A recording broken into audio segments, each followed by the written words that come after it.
I was like, oh my God, if I had known this when I was working in Hollywood nightclubs making like 150 to 300 grand, I would be a fucking millionaire by now and I would be financially free, financially independent. And that just like lit a fire underneath me. And I was like, well, it's never fucking too late. Mm-hmm. Hey fam, my name is Maxime Sigouin. I'm an entrepreneur, fitness mentor, philanthropist, and founder of the 7-Figure Body, Fit Vegan Coaching, and Empire Builders. I'm an Ironman 70.3 competitor and hybrid athlete who loves to use fitness as a means to help others live their life to their fullest potential. This show is here to help you unleash your true self and level up your life in all areas that matters. Enough talking, let's get into the show. All right. Good morning, everyone, and welcome to another episode of the Maxime Sigouin Podcast. Today, I'm joined by my business partner, Justin the Dragon. How you doing, man? Doing super good, brother. It's good to have you here with us in Santa Cruz County. Yes, I'm happy we made it down, made it across the border. Yeah. Yeah. So we just had an awesome workout together. Went for some sushi. Super good. Yeah, a lot of sushi. You definitely ate way more than I thought you would be able to eat.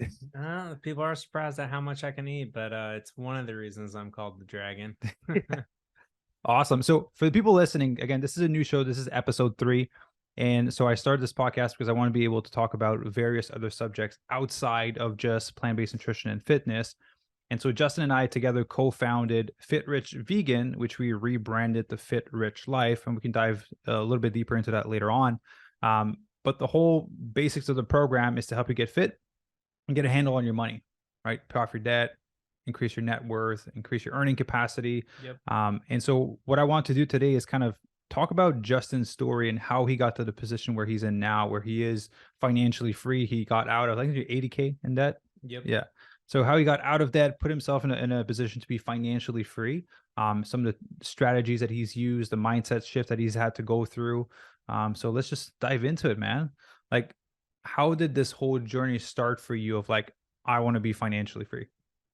It really started in my childhood. So growing up, money was like really tough. Like it was the thing that caused the most stress, I would say, in my family, between my parents as well as just for me. Like I still vividly remember being like afraid to ask for new soccer shoes. Yeah. Because I didn't like want to stress my parents out about like having to like purchase me shoes. And we weren't like, living on the streets, but it was like I was on the free lunch program at school. And, like, so my childhood dream was to like be rich because that would solve all my problems. Yeah. Little did I know. We can talk about that later. We'll talk about that later. So that's really kind of the original genesis of this desire to be financially free, or kind of like in my mind, I wanted to be a millionaire so bad. Yeah. I wanted to be rich. And, when I was growing up, that really kind of looked like me, like looking like I was rich. But I, wasn't rich. Like I would, buy the nice clothes and drive the nice car. And that kind of same pattern stayed with me for much of my life, honestly, all the way through until my early 30s. Like I was all about really looking wealthy versus actually being wealthy. And this was really exacerbated when I ended up working in Hollywood nightlife. The nightclub business of all places, because in Hollywood and especially in the nightclub business, all about like, looking like rich and, awesome and like everything's good. But the funny thing about that is like so many of those people, not all of them, but many of them, myself included, like we looked rich, but we were fucking broke because like all of our money was going into the like nice condo that we rented, the nice Range Rover we drove, like we ate every meal out at a fancy restaurant. And it was basically, we spent everything that we made and more. Yeah. So just pushing ourselves into debt to look like we were rich. So question for you. So we kind of have a same brought up. We talked about this before off podcast. So, there's a chunk of people where they try to live it so that they can attract it. And some people will like fake it more from like an let's say more than an ego aspect. I think it's like it's pretty intense to say that, but more of like an ego, like I want to look rich, Yeah. versus I'm gonna act and buy these things so that I can like attract it one day. Which one was it more for you as you So kind of for like grew up with me, it that? was more about, and I don't mind. I would never say this back then, but now I'm happy to admit it. For me, I just wanted people to think I was rich. I didn't care like that I wasn't rich. I just wanted people to like. I mean, I cared, but I was more concerned about other people thinking that I was rich and like playing that part, right? Yeah. I wasn't like I was trying to attract being rich by like, like faking it until I was making it. I was Yeah. more like, I just want to like everyone to think I'm rich because I want to be rich so bad. Because like then I'm good enough. Yeah. Right. Yeah. And I'll say you're not alone in the boat. I'm gonna say like, oh, it's just you. No, Yeah. I did the same thing Yeah. for a long time too. So how when was a pivotal point for you? Because you've always wanted that. And Yeah. then we talked about like your rock bottom of when things shifted. What was that for you? Yeah. So basically, there was a kind of defining time in my life towards the end of it was, I think, November of 2014, if I'm remembering the date right. And during my time in Hollywood, I ended up like racking up debt, and I actually got 6 years behind on my taxes. And like I was so afraid to even look at my money. Like I Yeah. didn't like it was like I was in collections and like, you know, credit card debt, school loan debt, 6 years behind on my taxes. And I was just so ashamed because Mhm. I was also, it was kind of like paradoxical because I was always great at making a lot of money. Yeah. Like even in Hollywood, I was making like 200-300 grand a year, but I Yeah. was like spending it all and more. Yeah. And then eventually, I got out of the Hollywood business because what I recognized for myself, and I've gone through this iteration a few times, where I looked around at all the people, the men Mhm. specifically in the industry, and I was like, do I want to like be like any of them? Mhm. And like the nightclub owners, the, top, party promoters, those, and I was just like, um, many of them had like many great features, but like all the ones that were like good husbands and like good fathers, like got out of the business. Yeah. And the ones that were fathers and husbands that stayed in the business eventually became bad fathers and bad husbands if they weren't already, because there's just so much temptation. You're Yeah. like in a nightclub, like partying all the time. There's like drugs, women, just temptation everywhere.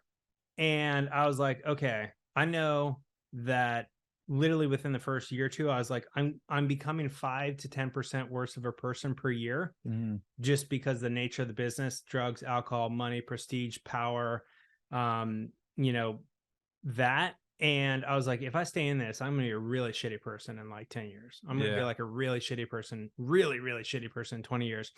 And so I was like, okay, I got to get out of this. And unfortunately, during that time, this comes kind of with the territory as well, is I got like heavily into drugs and alcohol. So specifically, drinking every single day because I worked every day in the nightclub, and that was normal. So I didn't think I had a problem, but I was drinking Yeah. 7 days a Just your week. environment. Yep. Yeah. Smoking pot 7 days a week, every day, all day, and taking Adderall like Mhm. it was normal. Because in that industry, that is normal. Yeah. But like, and so the first step for me was getting sober from marijuana, because what I recognized for myself is like I was a late bloomer. I didn't really drink. I didn't get drunk until I was like 19 and living in Spain. I took a gap year before I went to college. And then I don't even think I ever smoked pot until I was like 25. Mhm. And I definitely didn't try Adderall until I was like close to, I don't know, probably 26, 27. And so I was doing that all day, every day. But the thing I noticed about marijuana is I was totally functional, but it killed my drive. Mhm. And I was always one of the most driven people I knew up until I started smoking pot. And then it was like, basically I watched my whole like career like flatline. Yeah. Like I was still making good money, but I I stopped going up. Like I got to like 200 to 300 grand, and then I just kind of like flatlined. Yeah. And I wasn't getting wealthier, and I wasn't getting like healthier or happier. And I was like, okay, the marijuana is keeping me just comfortable enough not to make a change. Yeah. And so the first step is I just decided cold turkey to like stop smoking pot. Now I continued to drink and continued to take some Adderall, but just by like getting off the marijuana, I basically within about 2 weeks, I fell into like deep depression, like suicidal depression. Literally it was like, I just want to like commit suicide and end this. Cause like I can't make, like, I can't, like, I'm ashamed of like who I've become. And, you know, ultimately, like one of the biggest reasons I was ashamed is actually because I originally stopped out of Stanford University, which was my childhood dream, was to go to Stanford University. I got in, not on the first try, and we can talk about that if we want, but on the second try, I got in, I went there, and then I almost completed it. And then I was meaning to stop out for just 1 year to kind of go like work and figure out what I want to do next. Yeah. And I ended up falling into Hollywood nightlife. And then 8 years later, I still hadn't finished my Stanford degree.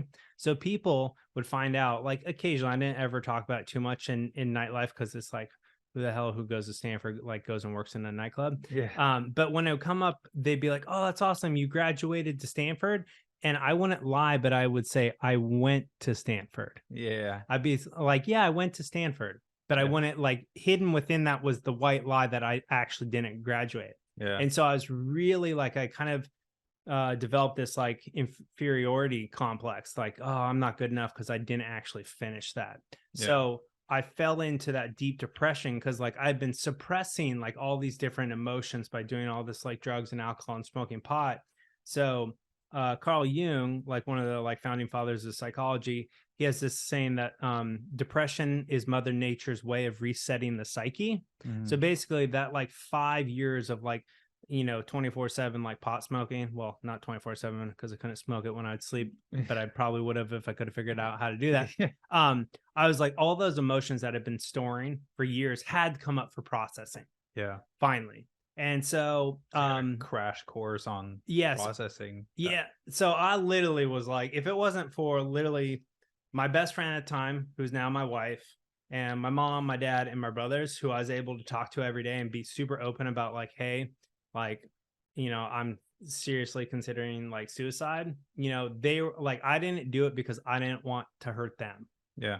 And eventually after about 4 months, it cleared. Like I just had to emote the shit out of it. Yeah. Like, and then as soon as it cleared up, I was like, I know what I need to do. I need to go back to Stanford and finish my degree.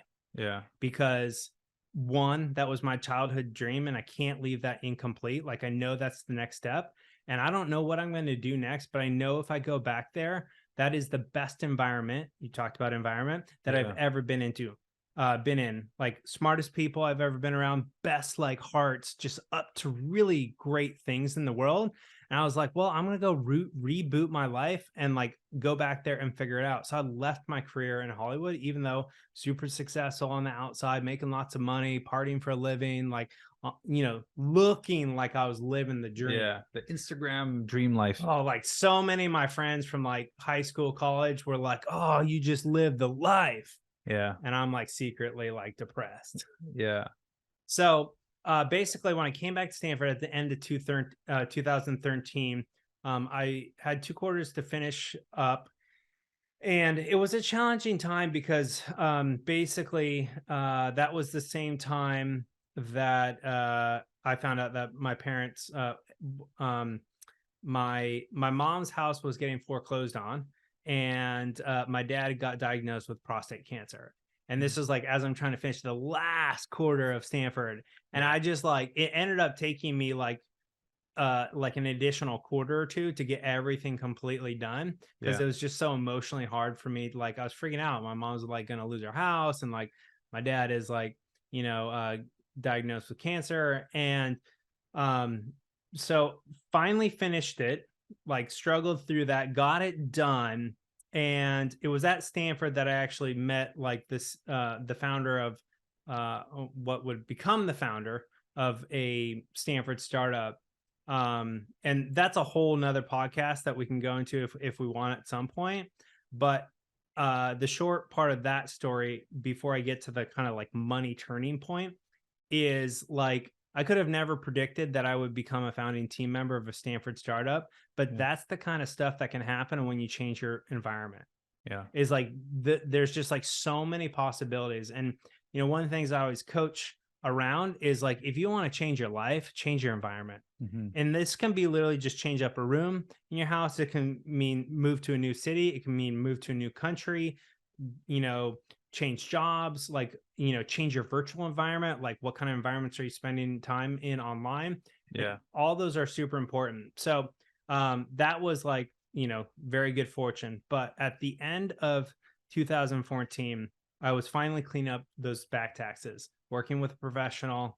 And as part of the motivation to kind of like continue to go through that process, I had listened to this podcast on the Tim Ferriss podcast with this guy named Mr. Money Mustache.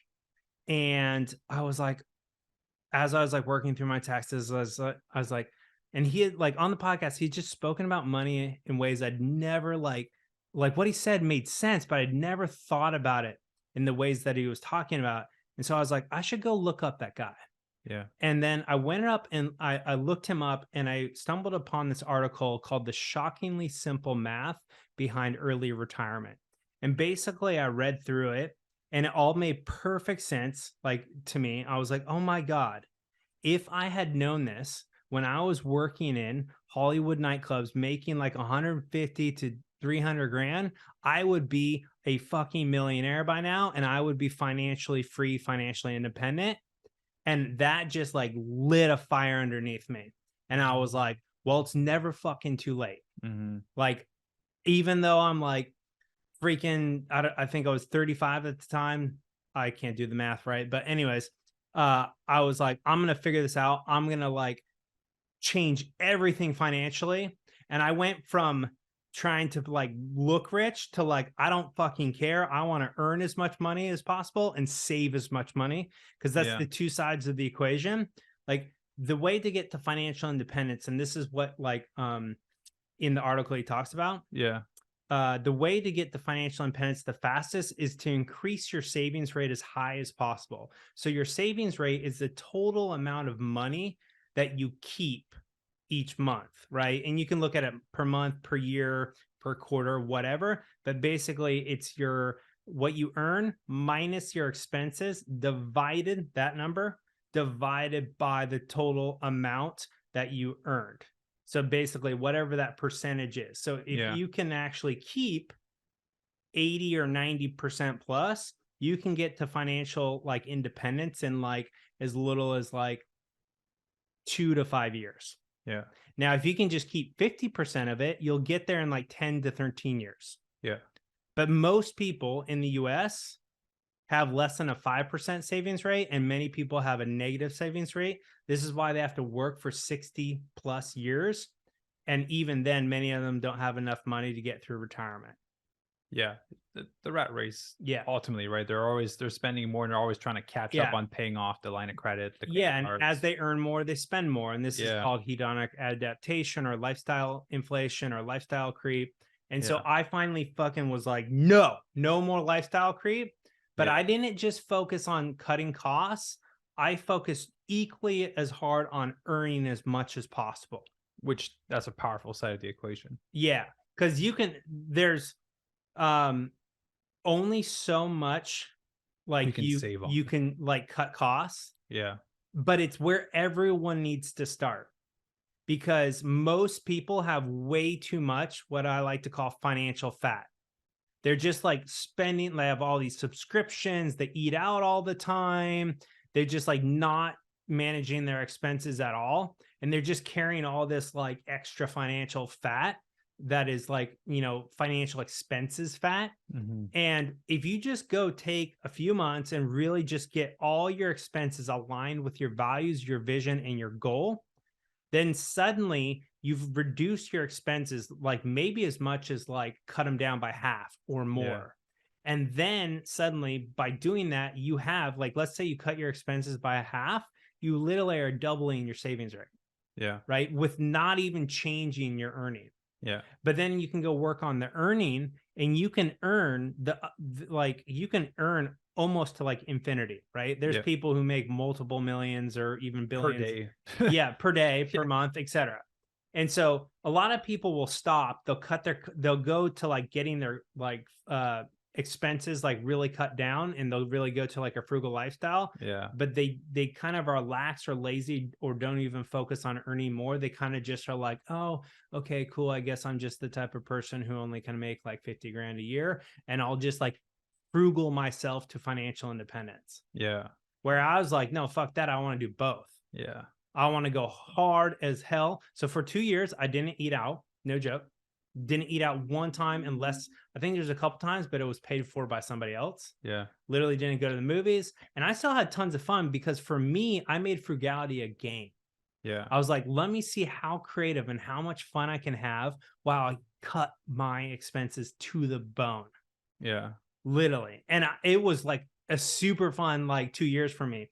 And in that same year, I got coaches and mentors around money and earning. Mm-hmm. And my coaches literally showed me my potential, my earning potential that I was unaware of, because I was in like B2B like enterprise technology sales. Yeah. And I was unaware of how much could actually be made in that, because like I was new to the industry or newer. Yeah. And one of my like mentors and coaches, actually two of them, the two main ones, they're like, yeah, you can easily make like $300,000 to $500,000 plus a year. And like the top ones, the top people will make 500 to $1 million a year. Yeah. And I was like, mind blown, like just mind exploded. It was like, wait, I've only been making like 150 to 200. Yeah. You're telling me I can double, triple that, like, or even more?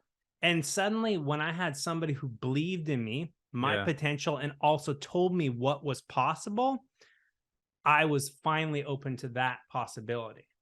Yeah. And so all those things happened in a 2-year period. So it started with that Mr. Money Mustache article. I was like, okay, I got to get my savings rate super high. So I eventually got my savings rate up to like 80 to 90% plus every single month. Which that's impressive. That's pretty challenging to do. It is super hard, especially where I live in the Bay Area, because it's really high cost of living here. It's one of the highest cost of living in place. But I was making crazy money. Like I went from making 150, then I think I made 444,000 after I got my coaches. Yeah. And then the following year I made over 700,000, and then the following year after that I made almost $900,000 in a single year.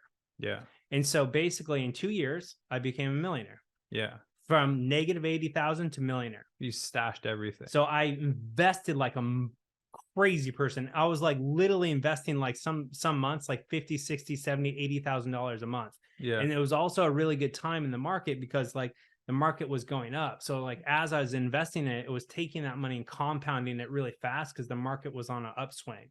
Yeah. So like if I had just kept the money, and just put it in like a savings account that didn't get any interest or anything, like I probably wouldn't have got to a millionaire so fast. But because I had the market working on my behalf, and I was just like every month investing like crazy, saving as much and investing as much as possible, I rocketed up to like millionaire in 2 years. Yeah. So also I'm going to bring it back for the people listening. So like you said, there's two parts of the equation, right? So there's how much you can live on, so saving and cutting on that, but also increasing your earning capacity. So obviously if you earn more, then savings rate would technically go up because it's a bigger number you're playing with. Provided your expenses stay the same. Yeah, which is challenging. So how did you, I understand that you made it a game, and I want to make it like tangible for people that are listening. Yeah. So how can you help someone with reducing the cost? Because I kind of was exposed to the same amount of money that you were over the past few years, where it just grows by like multi 6-figure per year. Yeah. And the lifestyle creeps up on you. It's like, well, I'm going to the restaurant. I'm not going to check. Oh, I'm busy. I'm just going to eat out. Or like, I really want this thing. Therefore, I'm going to buy the thing. How did you handle that? Yeah. Really. Because you're stacking 70K a month. Like my brain would go like, There's a nice watch right there. Yeah. Let's go eat out. Let's go on a trip that costs a lot of money. Yeah. Right. Yeah. So really great question. So, and this is something like I think both you and I work with on our coaching clients is you have to have like a really big why. Mm-hmm. Because if I had no why behind why I was earning that much money and, why I was being that frugal, like I would have easily just stepped back into the old, Hollywood Justin who just wants to like spend and, buy nice clothes and drive nice cars and live in super expensive condos and that. But to me, I recognized during that time that my highest personal value is freedom. And that freedom was more important than anything to me. Yeah. And so I wanted to get myself into a position where no matter what happened, if like I suddenly didn't like my job anymore, or I just wanted to take like a few months break or a sabbatical or just take a year off or just like, I didn't want to be at the mercy of my job or my income. I wanted to get to a point that no matter what happened, I could say like, hey, that doesn't work for me. That's not the life I want to live. Yeah. And I'm totally okay because I don't need this money. I don't need this job. Yeah. I don't need this income from like some, other source. I had built up my own kind of like stash. Yeah. That and getting to that point, that was that freedom, that vision of truly being free was what drove me. And because I was like, okay, I could go buy nice stuff, or I could just keep working at this, knowing that eventually I'll get to a point where I have so much money that I can increase my lifestyle, but stay financially free. But first I got to get to financial freedom, and then I can start to upgrade my lifestyle in lockstep. So I always stay financially free. Yeah. But I can continue as I like accumulate more wealth. I can like upgrade my lifestyle in lockstep to always stay financially free. And that has always been like that financial freedom, first getting there and then maintaining that is now kind of like what continues to drive me. Like, even as a multimillionaire, like I could go buy a really nice house in the Bay. But if I bought too expensive of a house, then I would be at the mercy of that mortgage and I would have to work and make money. Yeah. Otherwise, I would lose the house. And, unless I own the house outright, when you can't buy like a super, super nice house in the Bay for just like, 500 grand, it's like 2 million here for like an okay house. Yeah. And like a really nice house is like 3, 4, or 5 million plus here in the Bay.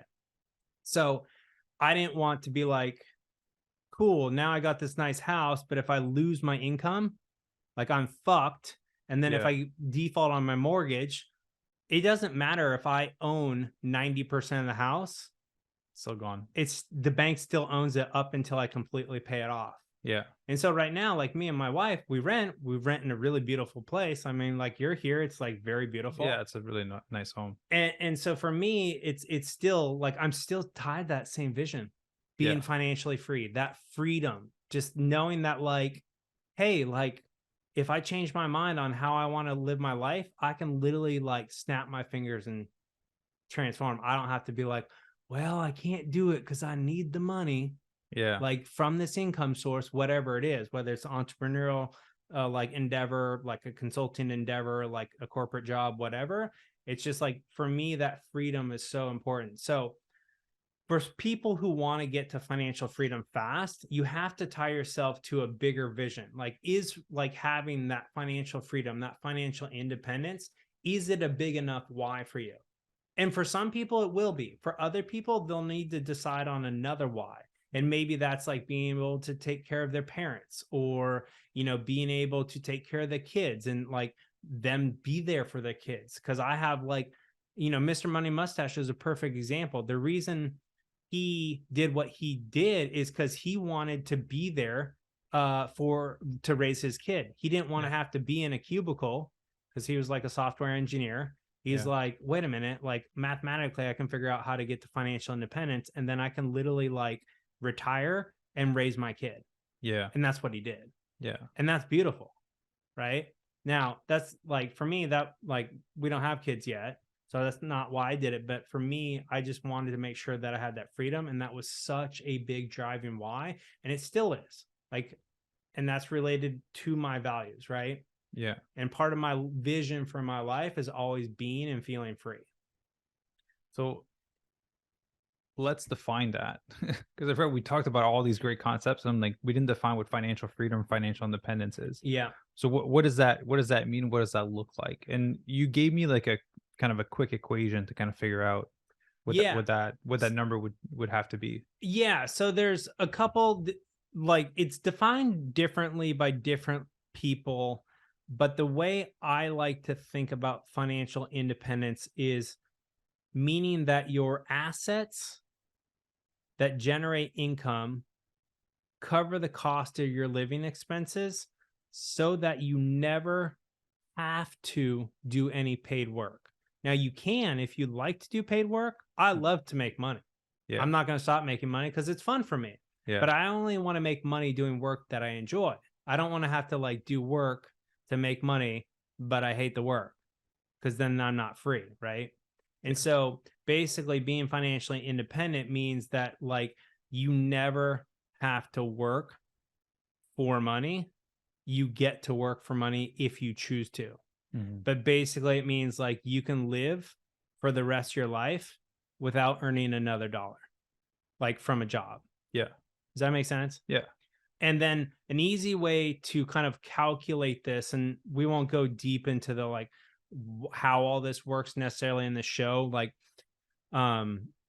is there's something called the 4% rule of thumb. And basically it's a rule of thumb, so you got to keep that in mind. Basically they did all these studies, and they basically found out that you could pretty much live off of 4% of your net worth if it was invested in broad-based like index funds for 30 plus years and never run out of money. And if you just, so basically, if you want to figure out like what your like financial independence like number would be, is you just figure out like, okay, what are my annual expenses? And you multiply that by 25. And then that will give you your 4% number. So basically, you know, I'll just do the math here. So let's say like I spent, call it $6,000 a month times 12, times 25. That means I need $1.8 million in order for that 4% rule of thumb to come into effect. Because at 1.8 million times 0.04, that gives me $72,000 to live off a year. Divide by 12, that's that $6,000 I said. So if you know I spend $6,000 a month, like basically that's $72,000 a year, and that means you need 1.8 million invested in broad-based index funds to then be like have that 4% rule of thumb be in effect, and you can live off of that like 4% of the dividends that and interest and growth those index funds throw off for at least 30 years. But like a lot of additional studies have shown that like a couple of things. One, most people continue to make some money somewhere. So it's not like they just start spending down that like 1.8 million. They'll actually like, oh, like they'll do a little side job, make, you know, maybe $20,000-$30,000 a year. So suddenly they're not spending 72,000 a year because they're actually making, call it 20 grand. So they're making 20, spending 72. So they're really only spending down 52,000 of that 1.8 million per year. So it slows it down. So suddenly you went from like 30 years. Now you're up to like, I don't know, I'd have to do all the math, but like now you're up to 40 years. And then you figure out something else, or you lower your costs, or you like start making even more money. And it's like, wait a minute, like now it's like just keeps expanding and expanding. So basically for me, my original FI number was like 1.5 million. Cause that like, let's see, What is that? It's like $5,000 ish. 1.5 million times 0.04 divided by 12. That's $5,000 a month. Yeah. Cause I got myself well below that. And yeah. And so like, that's pretty tough to do in this area. Yeah. I was like, think of rent I got to pay for when we move. Like, yeah. But I was like, the biggest thing is that you want to think of like when you first get into this, you want to think about the three biggest things that like affect your expenses. One is like your housing, rent, mortgage, etc. That's always the biggest one. And then depending on who you are, the second biggest one is either food or car. Yeah. And sometimes people just spend a lot of money on food. Some people spend a lot of money on car. But if you can optimize one of those, you're going to go really like a lot faster. If you can optimize two of those, you're going to go even faster. If you can optimize all three really low, you're going to go really fucking fast. Yeah. And so I optimized all three. I sold my Range Rover, got a Prius. I stopped eating out. Is that still the one you have now? Yeah. Yeah. Okay. Yeah. So even though I'm a multimillionaire, I drive a Prius. Like, yeah, you know what I mean? But I don't care because I have a wife, and it's like I'd rather be like fit and rich than like drive a nice car. Yeah. Like, and I could go buy a Range Rover now and like whatever, but like to me, it's like, what is it for? Right? Yeah. Like, is it more of an ego piece? Yeah, to impress other people. Yeah. Or is it to like do something else? And so for me, I've just really been playing with it the last few years. So like, I've been thinking like, I kind of want a Tesla. And I keep asking myself, is that my ego that wants a Tesla? Is it the part of me that wants to go fully electric? Like, what is it? And I'm not totally sure. So I'm just waiting. Yeah. Right.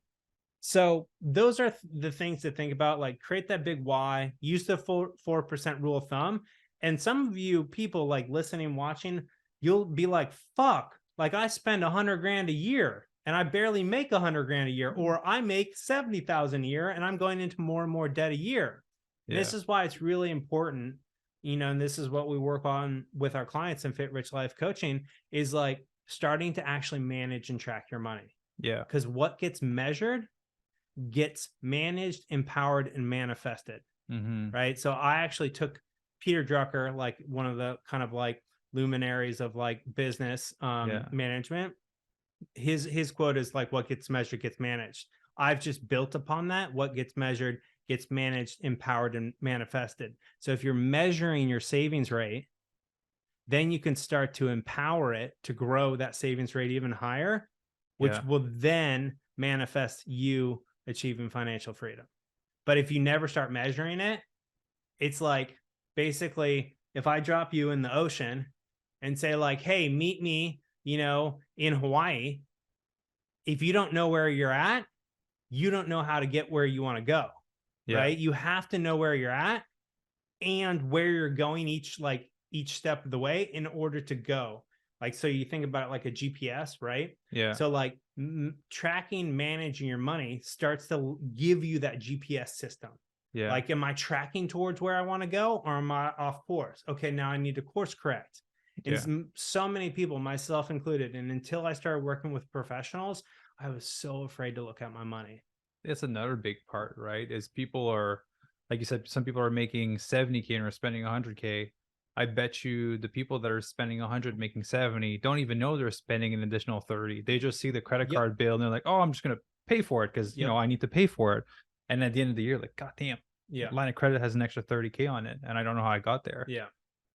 Yeah. And this is just like one of those things, you don't know what you don't know until you know it. Mm-hmm. Right. And, a lot of people, we live in a society that like constantly is programming us through media to consume. Yeah. Right. And until you like take a stand and start like creating like this self-awareness of like what you are doing. And that's what tracking does for us. It allows us to be like, wait a minute, is my consumption in line with my values, my vision, and my goals? Right. Because many of us have a goal to be financially free. Right.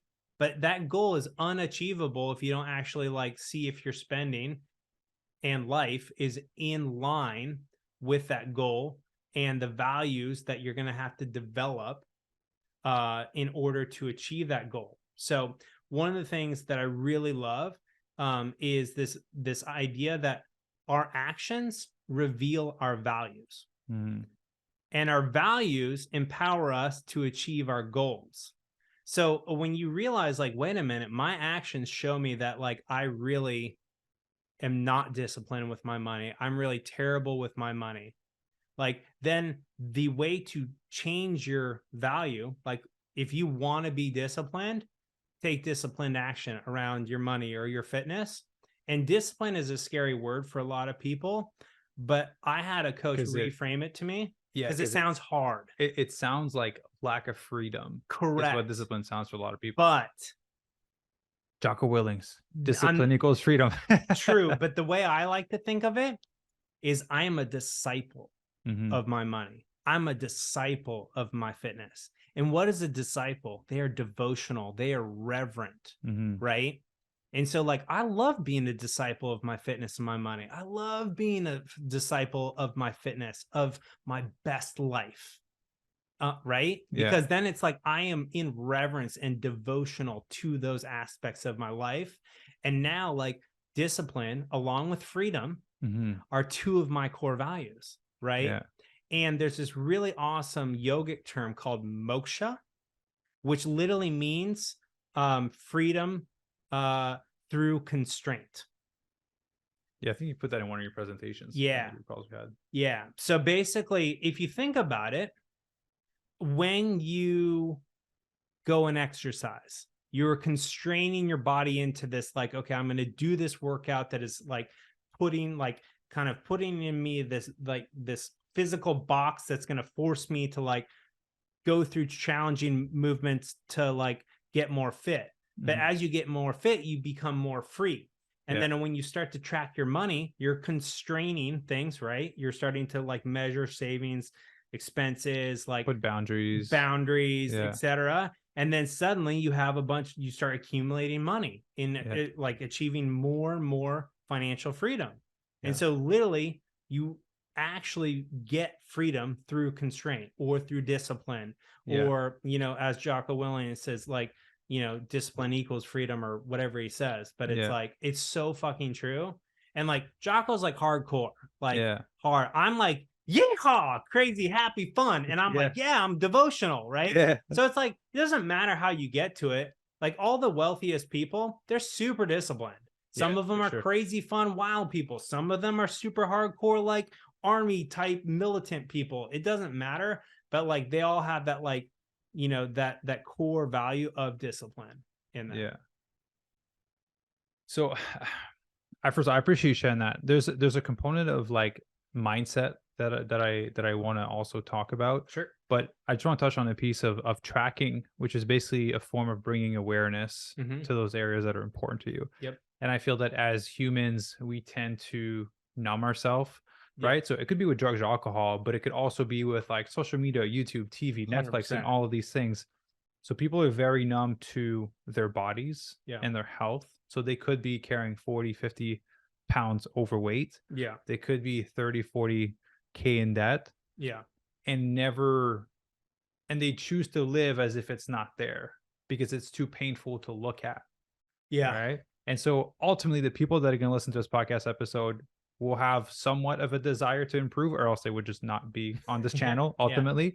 But the people that are somehow fell onto this, that are numb to a lot of the areas of their life, like bringing awareness to it and just tracking, not even the intention of tracking to make a change, but just tracking to bring awareness to it, 100%. I think would make the world of a difference. It'd be like, oh, damn, like I'm spending, I think when we started working together, we started Fit Rich Life over a year ago. Yeah. And you're like, oh, dude, like track your expenses. And that's kind of time when I was making, like, I was building up in my income.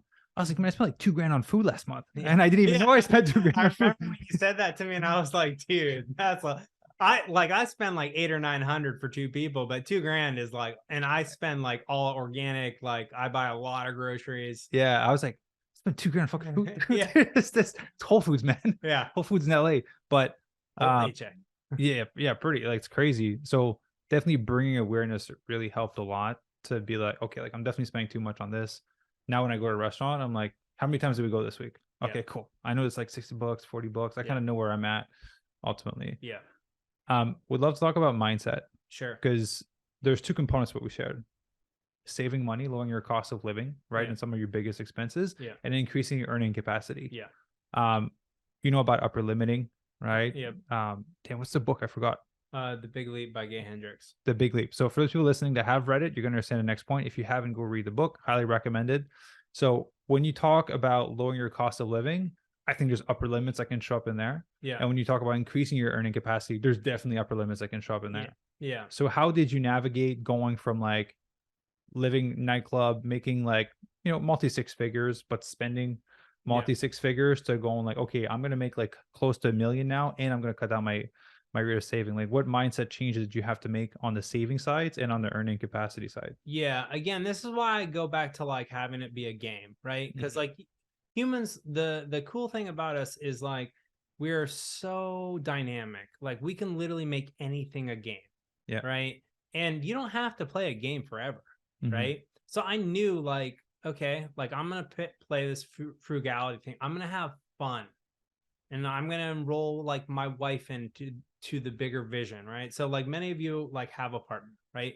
So like you can't tell your significant other what to do or not to do. Like I tried that like with the money stuff and like it totally blew up in my face, and it was like stupid. So, but you can enroll them in your goals and dreams and vision, and ask them to support you. So like that is definitely, if you're not single and you are in some sort of family unit, whether that's with a partner or, you know, you have kids or whatever, you do have to get like the other people in the household on board with you. So that's like a part of the kind of overall like thing that you do.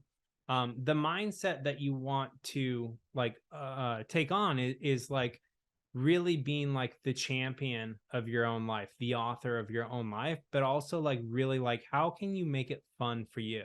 So basically for me, I created like kind of like a mission statement for myself that like I was going to pursue financial independence while having as much fun and feeling as free as possible. So like for me, like some people will approach financial independence and it's a slog. It just sucks for multiple years. And it's like, once I get there, then I can finally enjoy life. I was like, fuck that. I'm going to have fun the entire way there. Because if I'm having fun doing it, then I get even more motivated to save even more and make even more. Because if I'm like making a big game out of it. And so that's what I did for myself that really worked.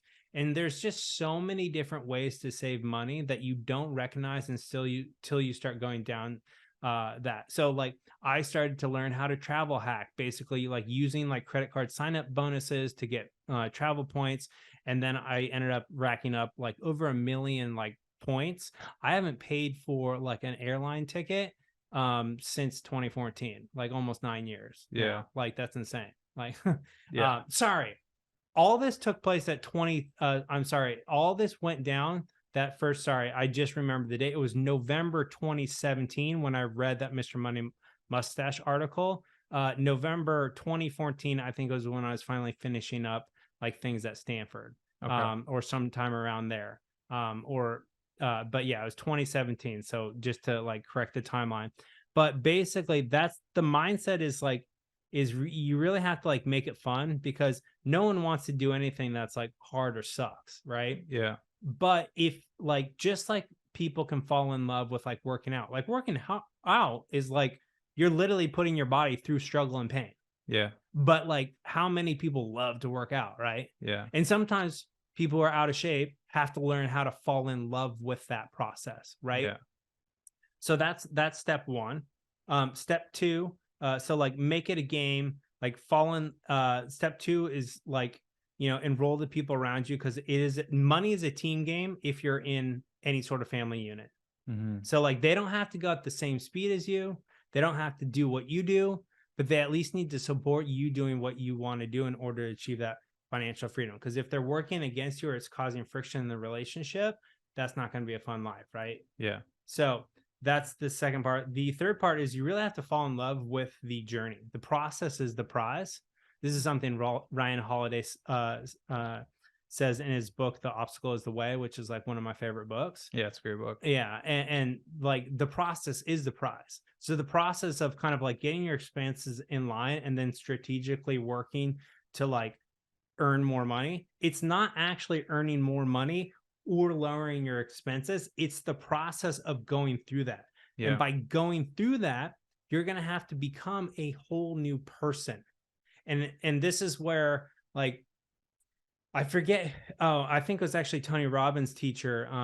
What's his name?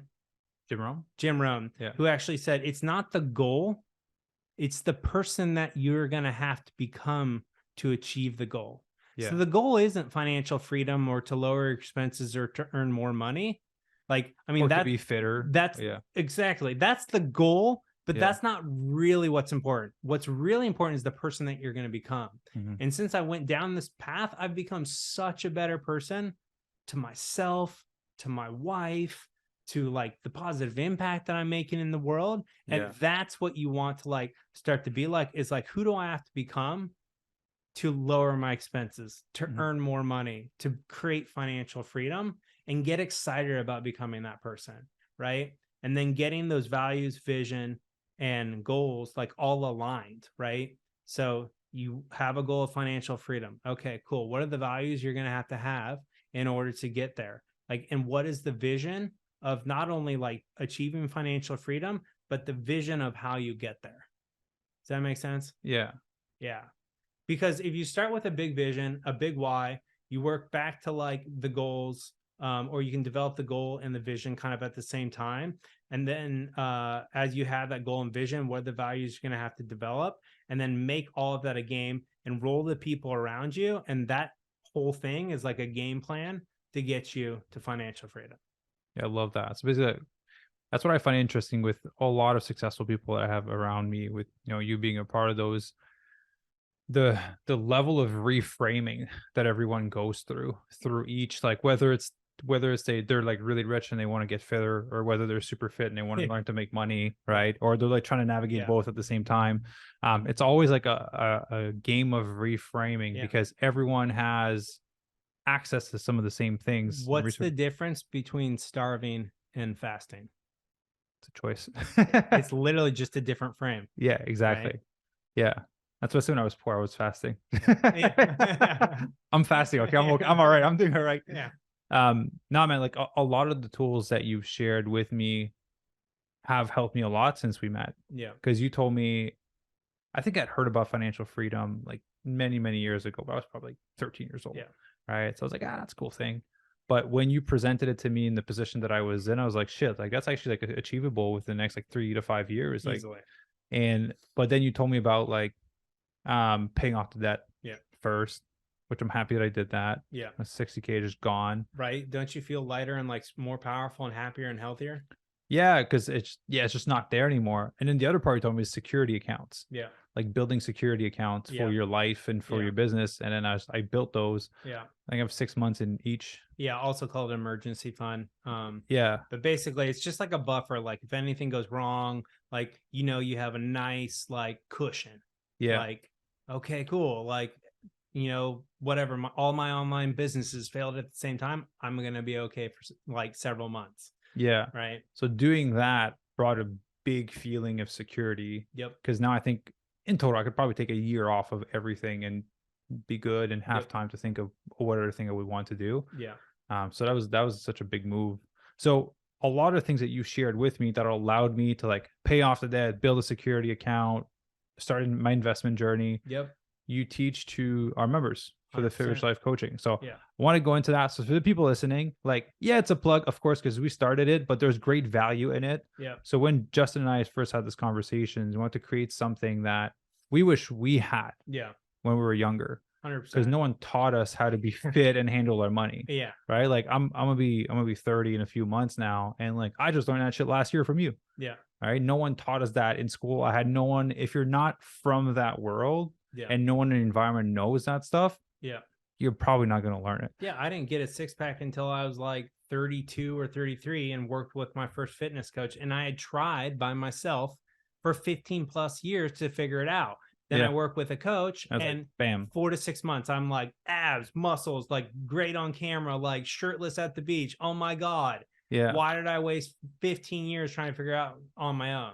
Yeah. And, you know, like you're saying, like same thing with money.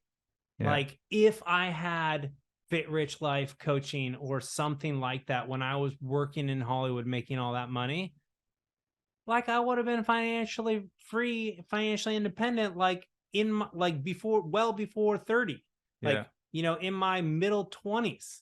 Yeah. Like, and how cool. And so like you and I talk about this all the time. Like we design this program to like, be the program that we wish we had when we were younger or at a certain time in our life. Like I did the same thing with my money. I started working with like masterminds and coaches, and basically like, around 34 and 35, somewhere around there. And then by 37, I was a millionaire. And I was like, Jesus Christ, if I had done this when I was 25, I might have not been a millionaire in 2 years, but I would have been a millionaire much sooner than 37. Yeah. Right. Yeah. So I'm happy I started earlier. Yeah. Than you did.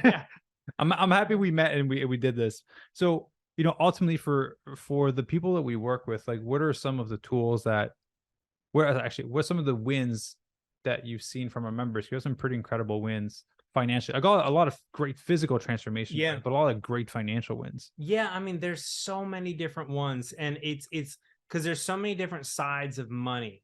And, I think the win that all of them have is just starting to feel a level of confidence and mastery around their money, where they're no longer afraid of their money, but they actually start to get comfortable, like with managing their money, looking at their money, understanding where they are, where they're trying to go. So that's like all the members benefit from that. And they sound more excited about it too. Yeah. Cause then, how many times like it just like makes my heart sing when they're like, guess what? Like I talked to my mom about money for the first time ever. I talked to my brother or my sister and my best friend. Like we were talking about like investing and saving and paying off debt. And they're just like the freedom that was like expressed in their voice as they're sharing with me. Cause like money is so taboo. Yeah. People don't want to talk about it. You don't talk to your friends and be like, yo, how much you make, how much debt you have. Yeah. Well, my friends, we do talk. Yeah. Yes, we're different. Exactly. Like we do that. But, up until I got into kind of the world of financial independence and financial freedom, I didn't talk to anybody because I was like, I'm ashamed of myself. I don't want to talk. I don't want them to ask about mine. Yeah. So that's like, huge wins, just like experiencing that freedom. But like literally we had one member who his goal was to pay off 21 grand in debt in 6 months. And literally he did it in 3.5 months. Yeah. And he literally said to me, like, this is the first time I've ever been debt free in my entire life. So I know that's not technically true, because like at some point when he was a kid, he probably didn't have debt. But basically, as soon as he acquired debt, since he got a credit card when he was, probably in his teenager years or young, 20s, like he's been in debt. And like for the first time in his life, and he was in like his like mid 30s. Yeah. And he's like, holy shit, like I'm finally debt free. I just had another member a few weeks ago let me know that she actually surpassed that member. She's paid off $50,000 in debt. Nice. In the last, I think I want to call it 7 months, 7 months. And I was just like, I'm so proud of you, because like these are people who thought they would be in debt for the rest of their life. Yeah. Right. And so that's one side of it. Other members, like one of our members, like she literally got her dream job, like working with us. Like basically, during one of the one-on-one coaching sessions, I was like, okay, like, let's figure out like, what would your like dream job be right now in your life? It doesn't have to be for your entire life, but like right now, if you could do anything that like, it's like, possible, right? Like what would that be? And then literally within like a month or so of like deciding what that was, she got the job. Yeah. And so like, that was another, and then seeing other members being like starting Airbnb businesses, starting to get into real estate. Almost every single member has like now, I believe every single member has now started, has become an investor. And these are all people who are like, I don't know how to invest. I'm so scared. And like, I don't know what to do. And like, we teach the members to do that, because like part of becoming financially free is becoming an investor, right? Because like, if you don't invest, like, it doesn't matter how much money you save, like you're just like investing just takes you up to a whole, that's where your money is making money. Yeah. Right. There's kind of like 3 levels of like money. There's like trading your time for money, Mm-hmm. right? And then there's using your money to buy time. And then there's your money is making you money and creating more time for you. Yeah. Right. Yeah. I'm at level 2 now. Yeah. So I'm still using my money to buy time. Yeah. So yeah, I think one thing I want to mention is for the people listening. So with the program, what we do is, like Justin mentioned, there's many different variables to the equation, but we focus on helping the members, increase their earning capacity. Yeah. Helping them track, because we have an awesome tracker, and there's obviously many other tools to like help them track, have an awareness, and reduce their cost of living. Yeah. And so obviously, and increasing their savings rate. Yeah. So there's multiple components to it. One thing I want to say, because I don't like this mindset approach, and I know Justin is on the same board as me.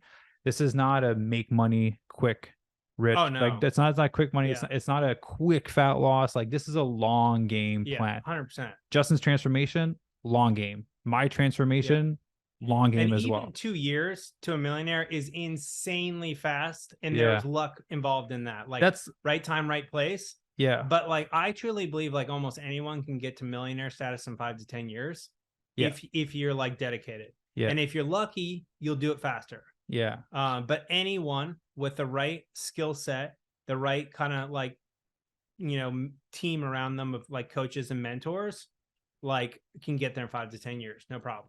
Yeah. Cause when I did the numbers, like I'm pretty good, right? Yeah, we're going to 7 figures. Yeah. It would take me about 4 to 5 years to get there. Yeah. That where I would be financially free, because my number was higher than your first one. Yeah. To kind of stay there. Yeah. I like, it's a little bit more luxury. So my number's a little bit higher. And that's the coolest thing that about the program and about the game of money is it's fully customized to the individual. The program is. So like some people are in the debt payoff. Some people are in the like, I want to earn more money. Some people are like, I want to get a better job because I hate my job. Some people are like, I want to learn how to invest or like get into like start a side hustle or whatever. And it's not like, the program, what I love so much about it is the fact that it is custom tailored to the individual for like where they're at in life and where they want to go.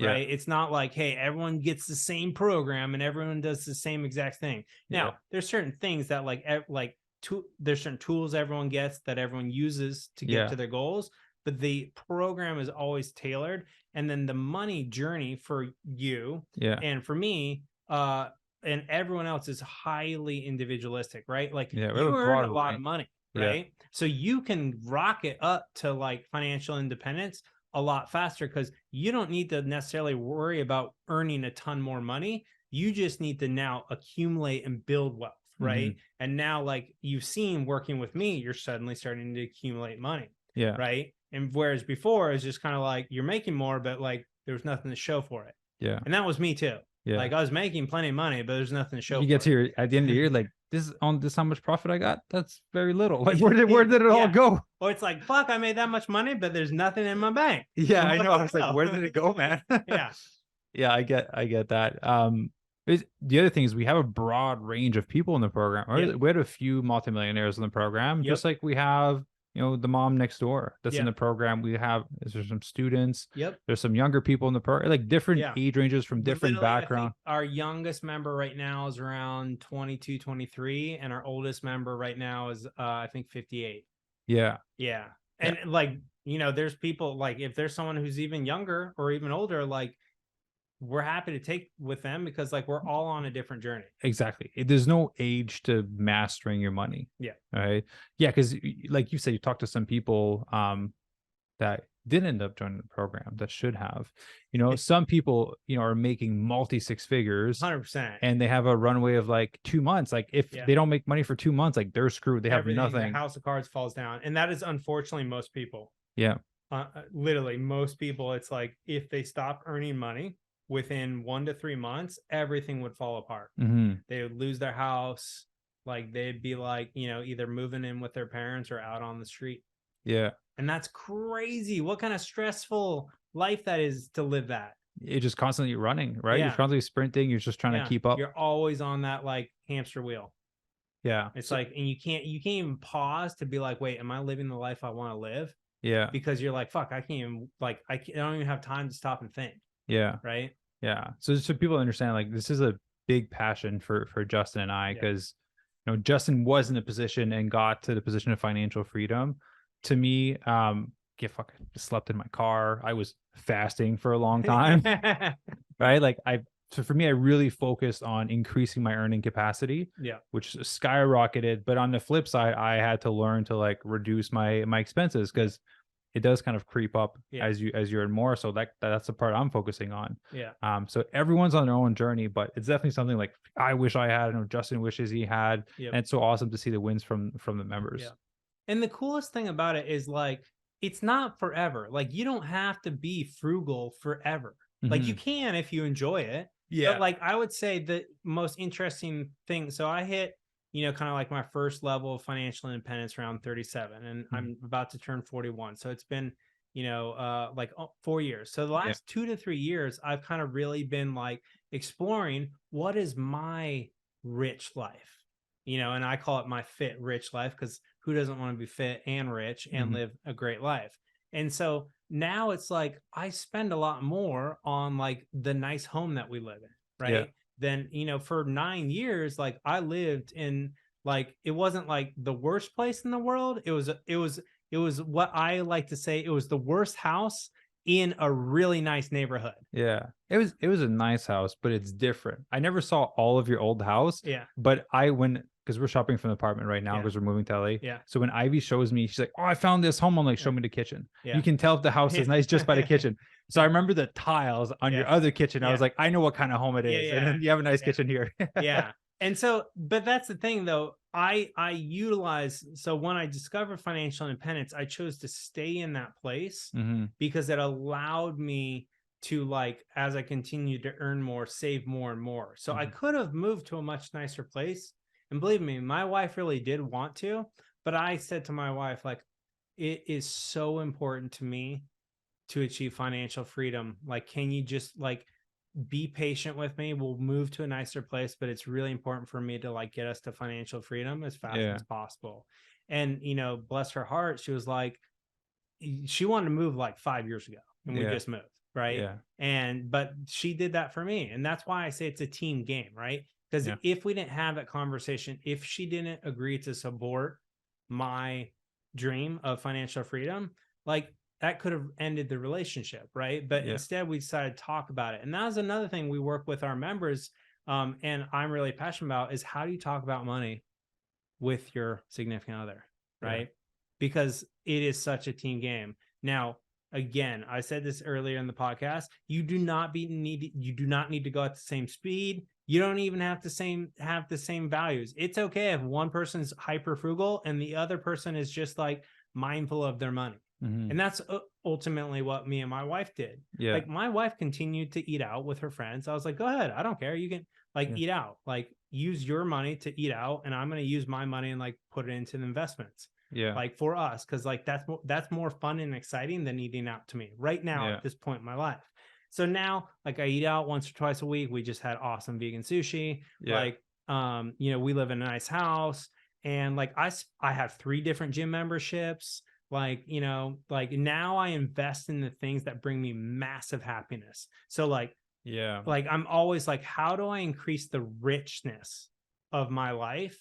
And how do I strategically use my money to live my best fit rich life? And so I've moved out of frugality and into proactively ever evolving and building my fit rich best life. Yeah. I think it's something important to point out. Everyone has their thing that they value the most. Like, you're not going to go buy a Rolex, right? No. But you're going to have 3 gym memberships and a Garmin and a Whoop and an Oura ring. Three fitness trackers and 3 gym memberships. Right. So like, your values are in that, and that's where you're spending more money versus on some other things. Right. So I think that's an important distinction for people to make. We all have certain things that we value more than others that bring us the most joy, and those are the things we should go towards. And so fitness is one of my values. So of course I'm going to spend money on gym memberships and like, 3 different trackers, because like that feeds that value, right? For me. And, fitness is also part of my discipline, right? So those values actually like nurture each other. Yeah. Right. And, we're in my creative studio right now, and there's kettlebells and there's dumbbells and there's treadmill, longboards, slant push-up stands. board, Yeah. like The batons. Yeah. exactly. And so now I put my money towards those things that add additional richness to my life. And I'm no longer now, am I still frugal in certain areas? Yeah. Like my car, I'm still driving a Prius because I don't really care. I like the way it looks. I like the way it drives. It gets great gas mileage, and the cost of maintenance is nothing. It is so low, insurance super low, and it gets me to and from the gym, which is what is most important. Yeah. There's a component of confidence / old ego. So what I mean by that is faking that you have money versus actually having money. So when you fake you have money, you want the nice car, the nice apartment, all that stuff. And then when you actually have money, you just don't care about all of these things anymore. Yeah. And I feel like it's such a journey that I've had to go through, and that most people have to go through. 100%. They go through oh, I'm starting to make money. I need to look like I'm making money. Yeah. And then when you start to have real money, you're like, I'm just gonna wear a plastic watch, and I'm just gonna wear normal clothes. There's that little journey that everyone seems to go through. Yeah. How is that for you? What's kind of what internally shifted, or was it just deciding that it became a game? It was deciding it became a game, and deciding that really choosing myself. And what I mean by that is I believe that all of us, not just me, but you, everyone listening to this, you can make anything cool. Mm-hmm. It's just the mindset. Yeah. So I made frugality cool. So when my friends who weren't into doing what I was doing, I was like, yo, I'm fucking saving all this money, doing all these ridiculous things, because guess what? I'm becoming financially free. And it's fucking rad. Do you know how much I have saved and invested now compared to before I did this? I just hit my first 100,000 invested. Oh, sweet. Now I'm at 300,000. And to me, I tied my coolness to building wealth and financial freedom. Right? There's your identity to it. Correct. Yeah. Yeah. So basically I was that's I don't want the things to define me. Mm-hmm. I want that freedom to define me. Right. Yeah. That idea of creating freedom for my own life. Right. Yeah. And anyone can get behind that, because if I turn the audience, I said hey, if you never had to work for money again, would that be a life that you wanted to live, where you could literally do anything you wanted, for work, for play, for the rest of your life? Would you want that? I don't know anyone who said no. Mm-hmm. That sounds like a dumb life to live. Yeah. Absolutely not. Yeah. I want to talk about one last piece of mindset. Sure. So people are at different stages of life, right? So we talked, there's multiple variables to the equation of financial freedom. One of them is saving. The other one is increasing earning capacity. Yeah. So I am still I think I'm always going to be learning and evolving from the old mindset. Yeah. So I can already think how the old me would think about this conversation. Yeah. Of but Justin, I don't have any money right now, so I can't invest in a coach to kind of learn how to make more money and to manage my money. Yeah. Now, having invested hundreds of thousands of dollars in mentors and coaches, I'm I know, I get it, but the old me wouldn't understand that. Yeah. So for the people that are listening that are in a stage of their life where they want to get out of the position that they're in, what is something that you would share with them that you've also seen for yourself? Yeah. So in order to move to a new level of life, you have to take a new level of action. Mm-hmm. So if you want to achieve financial freedom, or become fit, or, transform your life, you're going to have to start taking action in new, different, and powerful ways. And you can do it on your own if you'd like. The chances that is going to take you a lot longer than working with, say, a professional coach in whatever area you're looking to excel. Mm-hmm. Is it's going to take probably 10 to 20 times as long, if not longer, to do it by yourself, trying to figure it out.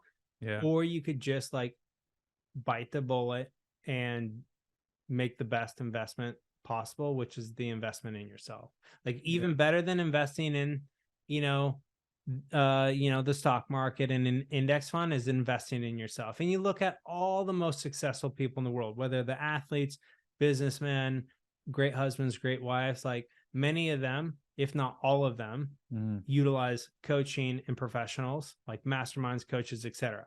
So you may think that like, oh, investing this, whatever, call it, $3,000 for a 6-month program or whatever it is. That's like so much money. But like, I guarantee you, if you go start working through all of your expenses, you can claw back $3,000 in a year. Almost everyone can. Yeah. And if not, you can start to figure out how to like at least get partway there and then like sign up with someone who will get you there that much faster. So you could go from, managing your expenses down so you can get that extra money to invest in that professional help and you can rocket your way forward. Yeah. Or you can spend 10, 20, 30, maybe even a lifetime trying to figure out by yourself. Yeah. So it's like, what speed do you want to go at? Yeah. Right. That's what a mentor is. You're buying speed and certainty because the mistakes have been made before 100%. and you're basically being prevented those mistakes. Exactly. Like the reason I'm not as far as you are right now is because like I didn't have me when I was your age. Right. And so like another great way to get like coaching for free is to start a business with someone who's better at something than you are. So, and this goes both ways, right? So like I'd never been an online coach, always dreamed of being a fitness and money coach, but I didn't know how to do it. Yeah. So there's two things I could have done. I could have hired a coach to teach me how to do it, or I could partner with this guy. Right. And that's what I did. And like, we were profitable month 1. Yeah. Like what business is profitable in the first month? Like very few, like percentage wise. Yeah. Right. And so that's another way is like, you can literally go work for somebody who like is already living the life that you want to live. Right. So like whether you pay for the coaching or you like start working for the person or with the person, those are ways, but you have to start taking new action in new ways if you want to get to a new level of life. Yeah. Right. And I just think it's so straightforward to just like, I still work with coaches. Yep. I've worked with relationship coaches, breakthrough coaches, business coaches, money coaches, career coaches. It's like, I'm constantly, fitness coaches. Cause like, I'm like, why do I want to like spend 15 years trying to figure out how to get abs when I can do it in 4 to 6 months and like whatever the next version of the abs is, how to earn, $2 million a year or like, how to build a business or, a certain type of business, or how to take my marriage to the next level. So yeah. Yeah. There's a thing with investing. We always use having skin in the game when you invest in a coach. Yeah. But I think because money is energy. And so ultimately, if you choose to put some of your money and energy towards, for, let's say, a coaching program, then I think like everyone has an internal list of priorities, right? So it can be like partner, health, career, chilling, relaxing, like whatever. People has this internal list. Yeah. You said earlier, the version of like action expresses priorities. Yeah. So naturally your actions are showing what the priority of this list is. Yeah. But when you spend money on something, you're consciously choosing to bump up this area of your life that you're investing in higher on that list. 100%. So you're more likely to spend more time and energy on it because you just naturally brought it up because you spent money on it. Yeah. Because we all want to get value for our money, right? So it's like, if you've ever been like as a kid, I don't know, were you ever given some like awesome toy? Oh yeah. And then what about like you contrast that when you like worked your fucking ass off to earn the money to buy that toy? Yeah. Which toy did you value more? Oh yeah, the one you paid for. Exactly. Yeah. And it's the same thing with like honestly, if getting fit and rich is like simple as fuck, like, eat less calories than you burn and exercise. Cool. You're fit. Save more money than you spend and invest difference. Awesome. You're rich. Yeah. And the problem isn't the like the actual like actions. The problem is the implementation, And the incredible thing about coaching is they empower you to implement. Right? They hold you accountable. They give you strategies. They give you tools. They save you decades of time, energy, and frustration. Yeah. And that's what you're paying for.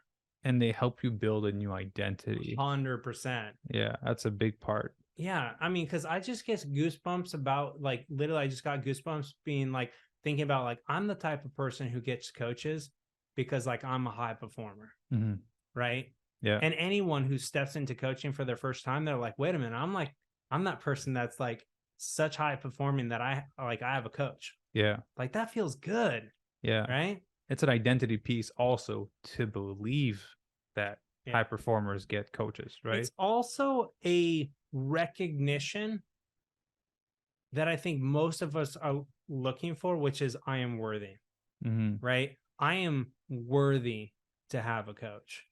Yeah. And the way you affirm that is by investing in it, because then it's like, hell yeah, I deserve this. Yeah. Like, I deserve to build my fitness or my money or my best life or whatever it is, the business, whatever you're getting the coaching for. Like, Maxim and I, like, we don't care if you sign up for our coaching program.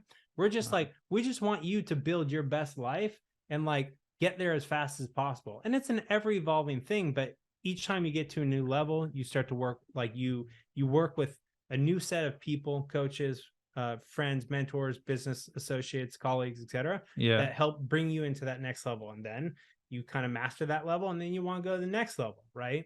Yeah. And Justin is right. Like, I've kicked out people out of my coaching program because they weren't doing the work. Yeah. We don't care for just to get a bunch of clients. What we want is success stories. We want people that are actually going to implement, they're actually going to change their life. If you're going to come in and do nothing, like, we don't want your investment, right? Yeah. Ultimately, we want you to do the work. We're here to change lives, right? We don't like, we're okay. Especially me, because, like, I want to get richer, but I don't need the money. Like, what I'm looking for is the impact. Yeah. Like that's what feeds me. Yeah. But it's the same thing. It's like, if I gave everyone this program for free, no one would do it. They would do nothing, because there's a bunch of resources on Google, and YouTube. No one's using them. 100%. Right? Yeah. Yep. It's and like, this is one thing I really like to point out. There are plenty of people who've achieved financial independence without coaches, for sure. But they're also the minority. Most people need help. Yeah. And there's nothing wrong with needing help. It's actually, like, it's so brilliant and brave when you recognize, like, wait a minute, I do need help. And that's okay. Yeah. And because, like, humans were meant to do this work together, not in isolation. So some people are really good about, like, researching everything online and implementing. But other people, they need the infrastructure. They need the accountability. They need the emotional, mental, spiritual support that comes with a coaching program. And there's nothing wrong with that. Like, I work with coaches. I'm in masterminds. So do you. Yeah. Right. A lot on those. And it's like, yes, I figured out other parts of my life without getting a coach, but, like, the areas that I'm the most expressed in, the most successful in, I've gotten a lot of help. Yeah. There's talk about, like, investing in yourself and you being worth it. I find it funny because most people will land, let's say, $2,000. If a friend's really stuck, or, like, it's a family member, there's take the money. But when it comes time to investing in themselves, they're like, nah, like, I can't do that for myself. No, but they'll lend $2,000 for their friend. I don't deserve it, or, like, it's too much. I should, like, do something else with the money. Yeah. And ultimately, my life only changed because I reached out for help. Yeah. If I didn't do that, we would not be here recording this podcast. I would not be moving to California. Yeah. It's only because I asked for help. And there's nothing wrong with that. It's the ego piece, right? Yeah. Especially for, like, men, is the kind of thing that comes up the most often. But, like, the Rolex, the car, the nice apartment, I don't need help. I can do this on my own. Yeah. And then they progress. They don't say they regress. A lot of them don't progress. They just regress. Yeah. Yeah. Yeah. I mean, like, it's like, I always love to say that, like, when we do the work together, you go so much faster and you have so much more fun. Yeah. And you go so much farther. Yeah. And I want to offer like a last, because we talked about reframing earlier, last reframing. I am currently working on making one of the biggest investments of my life, in working with Tony Robbins. And it scares me a little bit because it's a lot. It should. Yeah, it's a lot. But like, I want to present my how I'm framing it for myself. Yeah. If I don't do this, the money that I'm going to not be able to earn extra, or the impact that I'm not going to be able to have, is far greater than my current investment. Right. And I calculate my investment in it and how much I have to sell to be able to get that money back. Yeah. Am I going to be able to sell this much to be able to pay for this thing out of working with Tony Robbins? Yeah. I know I will. It's not an issue, right? Yeah. How much more impact can I have, right? 100%. Is that worth more than the investment I'm making? Yes. Yeah.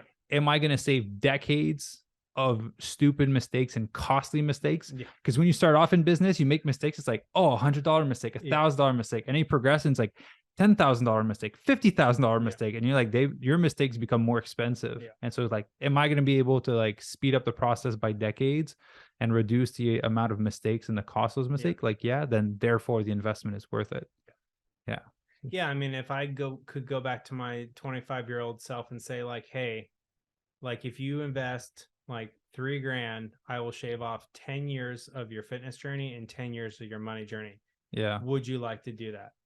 And I don't know what I would say, but I would hope that my 25-year-old self would be like, fuck yeah, 10 years. Like if I could just bring him to like my life now and say like, look how long you struggled, how confused you were, how many different things you tried, how frustrated you were. Yeah. I can save you 10 years for like, you know, whatever the coaching program costs, $3,000, $5,000, $10,000, whatever it is. I would hope and I think now myself, when I like am considering like you, that next level of coaching and development, like I know that like I'm 40, about to be 41, my 50-year-old self would be like, do it. Yeah. Like you should do it. Like, because then when I'm 50, we're going to be so much farther along. And that's like a really great way to think through it, is like, what would make your future self proud? Like what would empower your future self to go even farther? Yeah. I think that's what Fit Rich Life program is. Yeah. It's us going back 10 years and teaching. Yeah. Right. You go back to the future. Exactly. So it's us teaching the earlier version of ourselves that we could have been in a much better position. Because, dude, how many like mistakes have we made? How many mistakes have you made? How many mistakes have I made? Yeah. How much does it cost? 100%. Yeah. Yeah. Yeah. And I know we're closing down. There's just kind of like one thing I always like to share. It's just kind of part of my philosophy. And it's 3 principles to really, continuously optimize your life. And the 3 principles are: 1, you are the average of the 10 to 20 people you spend the most energy with. Now, we all live in this virtual, digital, offline, online world. So you can spend energy with people you don't even know. Listen to their podcasts, watch their social media, read their books, etc. But you also spend time with people that are around you physically and the people you work with. This is one of the reasons I like and love working with Maxim, is because like I'm an average of like him and the other people in my life. So that's the first principle. The second principle is you are a product of your environment. And these are all the physical and digital environments that you want to put yourself in, or proactively or subconsciously. And the third principle is you are what you consume. This includes food, information, experiences, social media, music, movie, TV, etc. So if you want to continuously optimize your life, optimize the people that you spend energy with, like they are always calling forth your highest, best self, the next evolution of you. Optimize your environments, like making sure your environments are calling forth the next evolution, the best version of you, and optimize what you consume. So it is like literally you're putting into your mind, into your eyes, into your mouth, the things that are empowering your health, your happiness, your mindset, your growth, your fitness, etc. And if you just focus on those 3 principles, like your life will transform continuously for the better. And like an easy way to like radically up level that people portion is to invest in coaching or a mastermind or do some sort of program that forces you to be around the type of people that you want to be like. Yeah, absolutely. That's another big part, right? Is the community aspect, because you're 100%. surrounded by people that are on the same boat as you, have similar values, and are also trying to build new identities to become that version of themselves. Yep. And a lot of people don't have that in their real life. Yep. So virtually is how I got it originally. Justin, man, I am very grateful that you took some time on a Friday, because I know you don't work on Friday. Well, for me, this is fun. So okay, cool. So grateful that you took some time, man, sharing your story, your knowledge, and experience, and really hope that people connected with it. Because when you first shared these concepts with me, I was like, damn, I want that too. Yeah. Right. And to see that it was actually possible within my lifetime, I'll put it that way. It's possible for anybody. Yeah, it was very exciting. Yeah. And it really changed my perspective with how I manage my finances, how I manage my earning capacity, and kind of the things that I was going for to have the greater impact. So I appreciate you sharing all that. For the people that want more details about the program, all the links will be down below. All right. So there's going to be a link for the Fit Rich Life coaching program, or you can just go on Justin's Instagram and send him a quick message. Justin's always open to having conversation with you, kind of see, where you're at, where you want to go, what would need to happen, and see if we'd be able to help you. Yep. So those would be the two best places. Yep. It's at Justin David Carl. Or you can literally just search on Instagram, Justin Dragon. I'm usually the first one that pops up. Yeah, you are. Yeah. So nickname is Dragon. Yeah. So I'll put all the link in the show notes. Also, Justin has his podcast, which is going to go through a little rebrand. So I'll let you share that. So depending on when you listen to this, currently the podcast is called Alchemized Life, but it is now going to be alchemized and transformed into Fit Rich Life podcast. So I'm kind of in this another life evolution where I'm just trying to get everything all aligned together, like unified under one identity that is really like sharing the message that I want to share, which is like everyone deserves to live their fit rich life, the best version of that. And it's possible for everybody. And so again, it'll either be Alchemized Life or Fit Rich Life, or just search Justin David Carl on all the socials or wherever you listen to podcasts, and you'll find me. Yeah, and I'll put the link down in the show notes if the name has changed. Yeah. I'll put the new link down below. So everyone, thank you very much for listening to this podcast episode. As you guys can see, this show is a little bit longer than my other podcast, Fit Vegan. We went like double or triple the time, but it was awesome. A lot of great value. So thank you very much for listening. Don't forget to subscribe, rate it 5-star, leave a review. Go check out Justin, and then we'll see you guys in the next episode. Awesome. Thanks for having me on the show. Ciao.